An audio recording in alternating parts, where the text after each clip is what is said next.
The Economic Community of West African States Commission Communication Directorate, in collaboration with the Humanitarian and Social Affairs Directorate, kicked off a 3-day expert and ministerial meeting on the ECOWAS Social Protection Framework and Operational Plan at the Sadauda Karabajawara International Conference Center in Banjul. This regional initiative aims to foster unity in combating poverty and inequality across West Africa. The gathering, presided over by His Excellency the Vice President of the Republic of the Gambia, Mohamed Diallo, welcomed experts and delegates from all ECOWAS member states. In his opening remarks, the chairman of the experts meeting, Dr. Abdul Aziz Suleiman, underscored the objectives of the ECOWAS Social Protection Framework.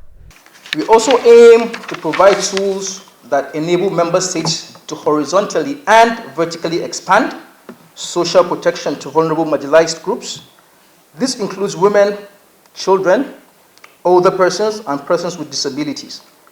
Through awareness-raising programs and the commemoration of international events, we can raise awareness on the rights of these vulnerable groups. It is also very vital that we recognize the importance of an effective complaints and appeals mechanism. We believe in the principles of impartiality, transparency, effectiveness. We can address the needs of all complainants and appellants. Confidentiality, it is also crucial to respect privacy of individuals. Addressing the gathering, the ECOWAS Director of Humanitarian and Social Protection Affairs provided a summary of the Social Protection Framework and its objectives.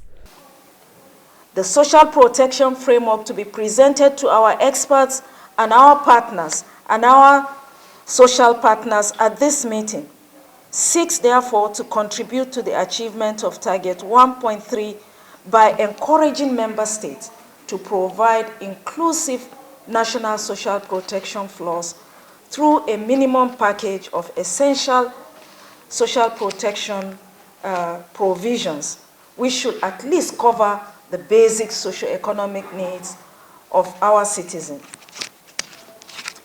Global trends in social protection show significant progress over time. And in these few days, as we deliberate with our member states, I'm sure you'll be able to share where you have made progress in terms of your social protection, providing social protection for the community citizens. You will be able to share some of your challenges. You will be able to make recommendations on how to move forward. But whatever we have in the state and in the region, we must admit that it is still far from being optimal. ILO monitoring systems on social protection based on the social protection database indicates that 55% of the world population does not have access to at least one social protection cash benefit. His Excellency, the Vice President of the Gambia, Mohamed Diallo, commended the 3-day event as a demonstration of the shared commitment to social protection and highlighted the Gambians' progress in this area.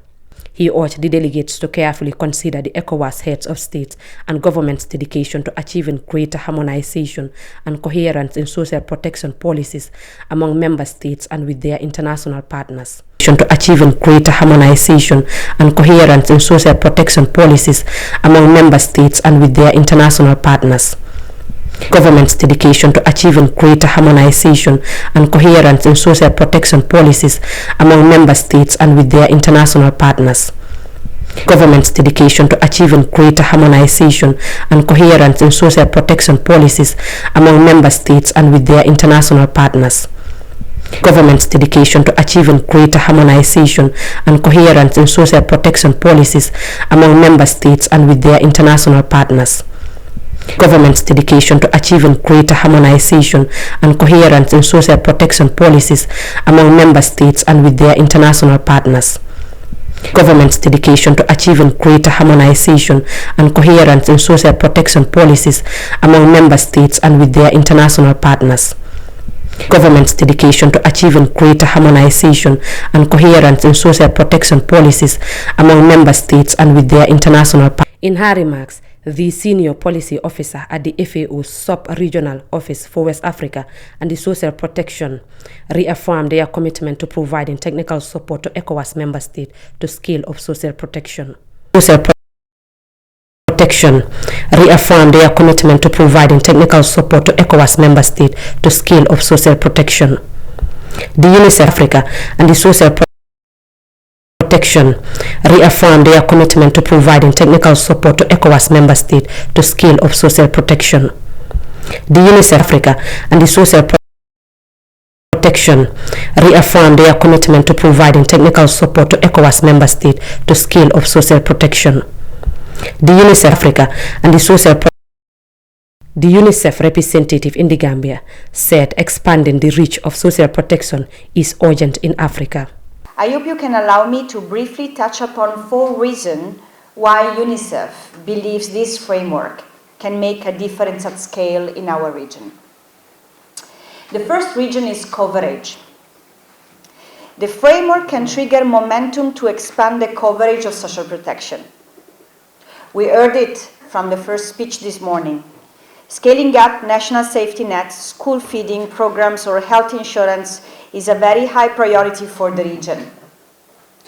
Yet, coverage of social protection in Africa lags far behind global average. Globally, it stands at 57%. In Africa, we heard this morning, it stands at 17%. In West Africa, it stands at 13%. Yet, at the same time, poverty rates are largely beyond what we see in other continents, and extreme poverty, including and especially among children, is becoming increasingly concentrated in Africa. So expanding the reach of social protection is urgent. I am convinced that a new social protection framework can and should convey this sense of urgency. The social protection framework seeks to alleviate poverty, exclusion, and inequality while fostering political stability and social cohesion. Furthermore, it aims to promote economic growth by bolstering household income and domestic consumption. Reporting for Kirfatu, I am Ramatulai Jao.